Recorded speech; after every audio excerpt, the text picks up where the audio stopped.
Hi everyone, I am Julia Katsivo, holistic business coach for women who want to start or grow their business.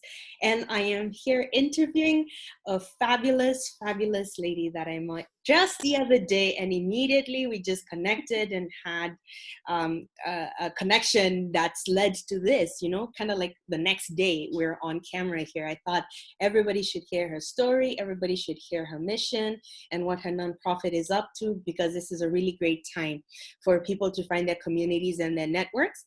And this is a great time for leaders to be born out of this so that we can help move future generations into the future. Now, into a prosperous future, into one that is self-sustaining, into one that is uplifting, especially for our people. So without further ado, let us introduce the wonderful, amazing Evangeline. Tell us, introduce yourself, who you are, and let's take it from there. Oh my God, Julia, I still can't believe that I'm online. I'm doing this, and thank you. All the thanks belongs to you. I am so grateful and I'm so humbled that I'm able to do this. And like I said to you, I wasn't gonna do it without you for the first time at least. And so I am happy. My name is Evangeline Chima, and I'm the executive director of North for-profit organization, Black Mentorship Inc. And what are we about? Black Mentorship Inc. It's an organization, a not-for-profit that I founded primarily because I saw the need for Black leadership, Black people in the leadership spectrum. Over the years, my experience as I grew in the corporate world, as I got into the stage where the management stage, quote unquote, anytime I'm stepping into a meeting, I'm 95% sure that I was going to be the only Black person. And at first, it was something that I said, okay, what can you do about it? Maybe there's not enough Black people around.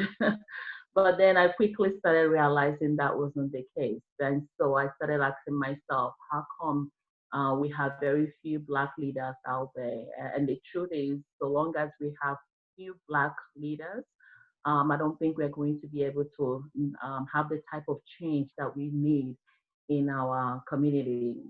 Like I say to people, I'm not in any way saying that Black people don't have good paying jobs. We do. And I'm one of the lucky ones, I have to be honest. But the truth is that I don't think that we are in a position of influence.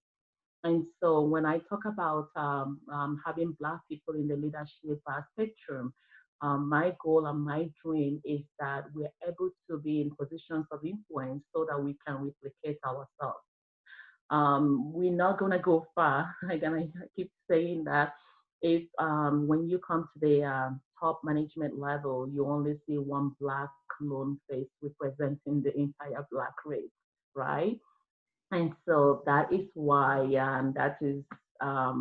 I felt there was a need for me to do something about it, and that's what Black Mentorship Inc. is all about. Wow, that's powerful, and hence the reason why I said, let's get into this and dive deep into it. There's something that you said that struck me, which is, when you go into a room and you expect to see that there'll only be probably just you in that room. I know for me, I experience that a lot as when I speak, right? So I Exactly. do public speaking, and it's become quite the norm to go into spaces and realize that not only am I the only Black presenter, I am the only Black person in the room. and and I think one of the benefits of migration is you learn how to move through people and culture in a way that still maintains your sense of self.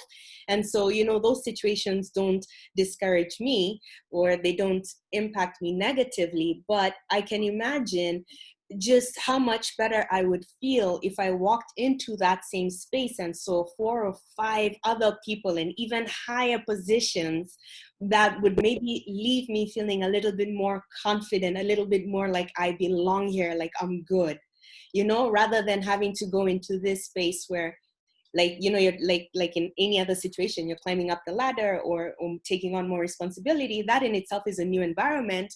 And then you have to navigate as the only person who represents your people in that space, taking on Totally. an unconscious burden that you did not sign up for, right? Mhm. This unconsciousness, this unconscious thought that you have to now represent. And I know I felt that for quite a few years. And to be honest, up until now, I still do the things that I do, understanding for the most part that very rarely will you come across a Kenyan, Canadian business life speaker such as myself in the areas in which I go speak at. So there's that part of me that understands I'm also representing Kenya, I'm representing Canada, I'm representing women, I'm representing Black people. And the list goes on. Absolutely. You're so correct. And, it's not necessarily about not being confident going into that room, but it's the fact that you really have to prepare 200%. Okay. So whereby other people are doing maybe 70, 80, 90, you have to over prepare. And then coming to the meeting, it's almost as if anytime you open your mouth, you can hear a pin drop because you're the only person, you know, that all eyes are, on you. Sometimes you can see this there, like, what is she doing here? Or how did she get here?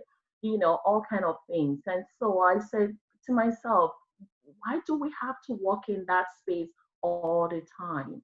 Why do I always have to over prepare to be where I'm supposed to be? Why do I always have to, in my head, first of all, instead of thinking about the presentation that I'm going to make, instead of thinking about the meeting that I know that I can contribute to, I'm thinking about, okay, I'm going to be the only one here. That means I need to do this. That means I need to slow down because they're not going to understand my accent.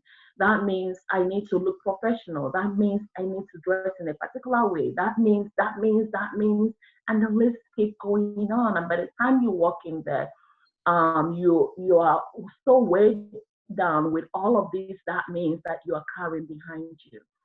And of course, when you are the minority too, when you bring up important point, it's easily ignored, right? And sometimes, so many times I had this experience where I would say something, and it would seem like nobody had me, and then Mr. Jeff somewhere say exactly what I said, maybe twisting it a little bit, and then the next thing you're going to hear everybody start saying is, oh, just like Mr. Jeff said, or just like Miss Stevens said. So just like me, this person said. And so that to me kind of always make me feel, okay, for this particular meeting, this is going to be my, obviously every meeting we have to have strategy. But I feel that because I know I'm going to be the only Black person, the energy that I put into each meeting, it's really way more than is expected. And at the end of the day, you feel drained.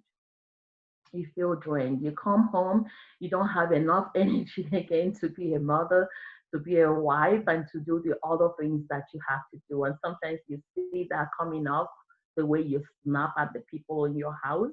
And it's not necessarily what is going on at home, it's because throughout the day you have all this what if, you have all these judgments that you're holding at your back, and you are thinking that, maybe it's all in the head. But hey, I don't think it would be wrong to have two, three, Black people in the room to help calm down your man. Yeah, so I can see, so it's even bigger than, like, it really goes down to even health, like just how big that lack of representation. I don't know, like, I just got so much, I've actually run out of words. Bleh, for the first time in my life. I don't know what to say. Oh my gosh. So does your community, the one that you are building and attracting people to, does it provide a safe space to be that professional, or is it so that more people can be encouraged to be leaders and to show up and show out, that others may see them? What is the ideal picture? Now we know what the problem is and what people are going through. What would be ideally accomplished? What would be an ideal picture for, in terms of leadership, representation, minority, those issues? Let me start with myself a little bit. And part of the reason why I started this is for me and for millions of Black professional men and women out there. And what I found is that we get to that stage. We're very ambitious. I mean, I don't know. Sometimes I tend to think all Black people are very ambitious. Um, maybe it's just me. I don't know, but that's my perception. So we strive to get really the goal that we set, and I think it has everything to do with our upbringing. Okay, our upbringing makes the way that we were raised. You have to have a not just education, good education. And when they say good education, you obviously know what it means. If you're not in that quote unquote professional, you're not a doctor, you're not an engineer, then that means that wherever you find yourself, you have to be extremely good. So you already have that coming from your upbringing.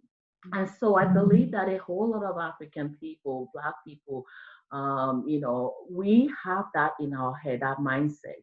And then you get to a stage, you're doing everything that you can. Using me as an example, I have a master's in information technology. I have a certificate in computer network management. I have my project management certification and all of that. And then you get to that stage and you now want to get to the next level of your career ambition. And then there is that challenge to get to that level. It's almost as if everybody is thinking, come on, it's okay. You've achieved your dream. What next do you want? But inside of you, you know that you still have more to offer, right? And you're not okay with that, quote unquote, what people may think is success. So what is actually a successful terrain, but you still want to get to the next stage.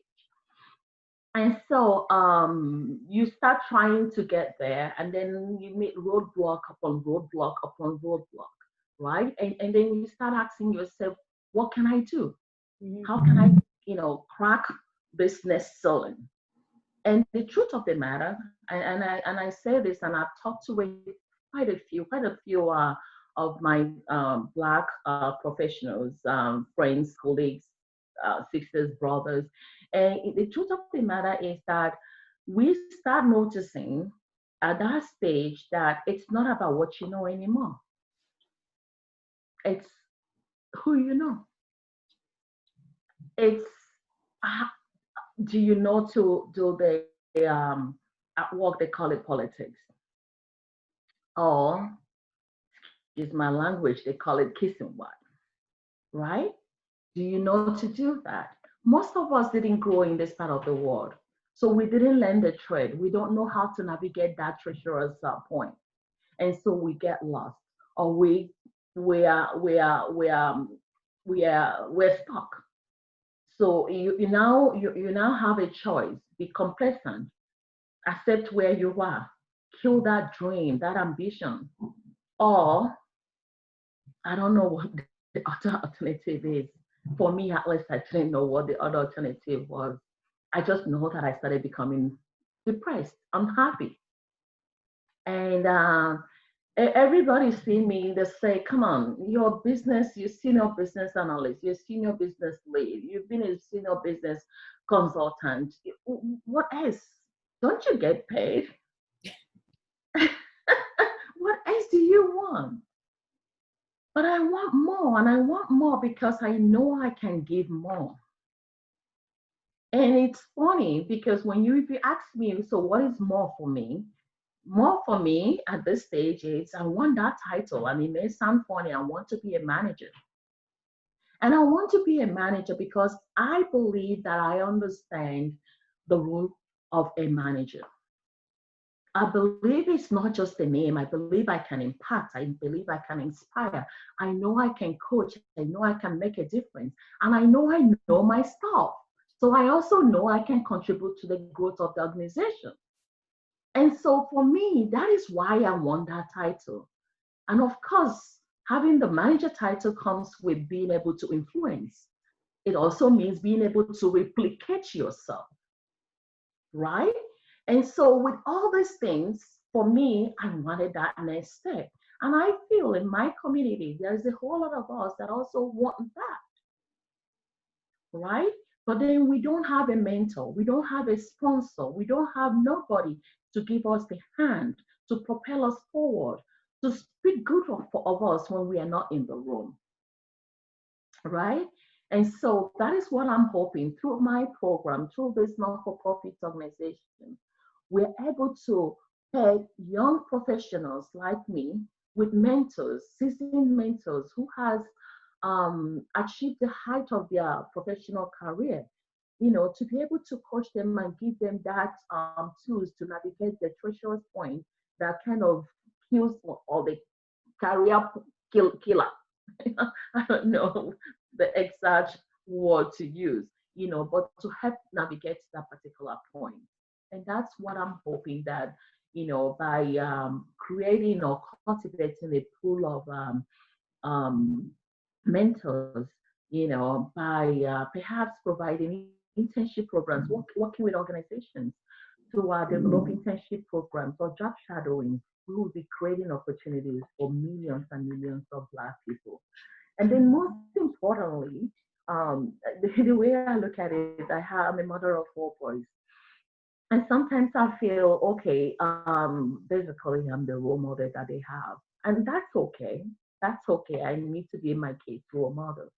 But I want them to dream bigger than me. I want to be able to say to my son, you can be a CEO of this company. But the truth is, I can't really say that. In all honesty, today I can.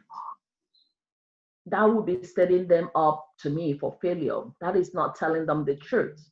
And so I'm hoping by, strengthening Black leadership, by replicating ourselves, by creating opportunities for Black people in the leadership terrain, we are making a difference and creating role models for our kids and for me to dream big. Wow. Well, you heard her. So we're in, we've bought. Everybody who's listening to this is like, okay, yes, yes. So where do we sign up? What do we do next? What is the URL? What is the website? How do we get in touch with you? So do mentors sign up separately, and the people who need or are looking for mentorship or guidance, yeah, where's the pen? There was discussion. No, I have not read it. And there are so many avenues that you can pursue someone. You can be a mentor. And the good thing about this whole thing is if you're a mentor, you can also be a mentee. Yes. Okay. Because say me, senior business analyst, I can mentor so many people. But at the same time, I want to get to the next level of my career. So I'm also somebody that somebody can mentor. Right.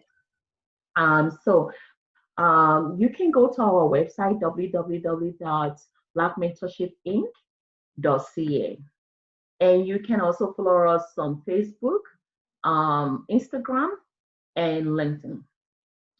And all the information on how you can become a mentor or a mentee or one of our speakers or any, support, various ways that you can support us. That one important aspect is that we welcome everybody from every ethnicity. So you don't have to be Black to participate. We really are looking for anybody that believe in diversity, that believe in inclusion, that believe in nurturing the next generation, that believe in nurturing, because it has to start with, again, I keep pointing to me, because if you nurture me, if I succeed, most likely my 4 boys will succeed, right? So that believe in investing, and helping somebody make an impact in somebody's professional journey can, become our mentor. Well, there you have it, folks. We have the URL, and the information that you need is going to be included here at the bottom in the comment box for the video, so that you can go check out what this amazing woman is creating and even be a part of it.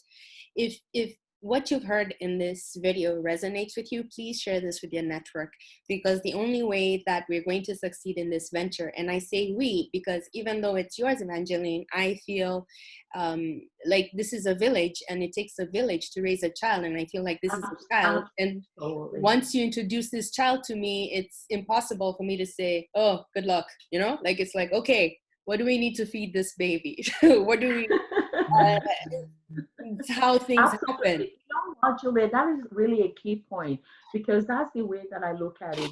Once, our participants, I believe by um, helping our participant, by supporting our participants, you are actually making a change in the Black community, because we're going to go back and give back and amplify and replicate. You know what I mean? And so you're not just mentoring only me, but you are actually, through me, a whole lot of people will get our benefit from whatever it is that you instill in me. So Yes. that's really a fantastic point. Yes, absolutely. I truly believe in what you're doing. And truly, if your organization had existed 10, 15 years ago, my life would have taken a much different trajectory. Because I, like very many people like me, always felt there was something a little different about them. They weren't able to say exactly what was different because they didn't see that difference represented. So you can't put a name to what you don't know or can't see, you know? So having to navigate the world your own way, and then coming to this place where you realize that your uniqueness is actually what makes you beautiful, that's quite a journey. And sometimes it's unnecessary, especially in careers, when you can have someone who's already walked before you, and all you have to do is follow those steps. So this is what we're trying to do, is shorten that learning curve and take out all the unnecessary parts. I mean, you're going to have to grow and struggle through a few things, but there are a lot of things that you don't have to go through. And it's true, who you know is gold. And I know this personally, seeing the value of what my name does in terms of the networks it gives me access to, but also what happens when I reach out to others and they give me access to, or the other way around, and that it truly is a network of people. So in building this community, we're truly strengthening each other, we're strengthening ourselves, and we're contributing to that healthier, wealthier generation that is self-sustaining, and that is going to do even greater things than we have done. Taking single paths like these and carving out, you know, because when you look at the rest of your family members, it's not like anybody's doing what you're doing. So you don't really have a reference, a frame of reference. And that's a situation a lot of people find themselves in, especially in those leadership positions where there's nobody else that they can turn to who understands or who's been there. It's sort of just, okay, this is my new environment, navigate through it. So you are appreciated. Thank you. Thank you. And you too. You too. I can't still believe it that we're doing this. I can't still believe my luck. Well, So yeah. I So thank God and I thank the universe. to put a little context in this, Evangeline, this wonderful lady, poor girl, she's calling me to again, she's doing her work, right, with a nonprofit, except she didn't quite count on me. I am that person who goes quick and fast. And I tell this to people, I'm an action taker and I move fast. And when I do, I do. So by the time we were done with that conversation, she was like, what? We're doing a video tomorrow? And that's where we are today. Well, honestly, this is good. Thank you for nudging me, for pushing me. See what I'm talking about when I mentioned that we do all need mentors, somebody to keep propelling us and pushing us to be the best that we can. So that is absolutely true. Yeah. Thank you so much for giving me your time and for allowing this message to be spread. And we look forward to all the wonderful things that will happen. All the best to you and your organization. And I look forward to seeing all the people who will rally in. Absolutely. Thank you so much, Julie. I really appreciate your help in this. So God bless. Thank you.